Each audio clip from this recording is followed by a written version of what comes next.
በሁሉ ነገር ላይ የምትስቀው ልዕልት ታሪክ። በአንድ መንግስት ውስጥ ስቴፋኒ የምትባል በምንም ነገር ላይ ሳቅ የሚያመልጣት ልጃገረድ ነበረች።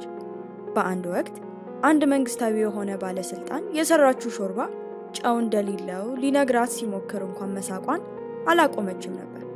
መንደሩ በሙሉ ይቺ እብድ ናት፣ ይቺማ እብድ እኮ ናት እያለ ያማት ነበር። ልዕልቷ ስቴፋኒ ግን ሳቋን መቆጣጠር አልቻለችም። አንድ ቀን ስቴፋኒ በጫካ ውስጥ እንጨት ስትለቅም በጦርነት ምክንያት ክፉኛ የቆሰለ አንድ ወጣት አገኘች። በፍጥነት ወደ መንደሩ ወስዳም ማስታመመችው። ይህ ወጣት የሌላ አገር ልዑል የነበረው ልዑሉ ሮበርት ነበረ። ልዑሉ ሮበርት ሲነቃ በጣም አዝኖ በጦርነቱ ምክንያት መንግስቴን፣ ህዝቤንና ያለኝን ነገር ሁሉ አጣው ሲል አማረረ። ስቴፋኒ ግን ይህንን ስትሰማ በከፍተኛ ድምፅ መሳቅ ጀመረች። ልዑሉ በጣም ተናዶ ባታድኜ ኖሮ ሞት ነበር፣ አሁን ግን ሁሉንም ነገር አጥቼ እያለቀስኩ እንኳን እንዴት ትስቂያለሽ አላት።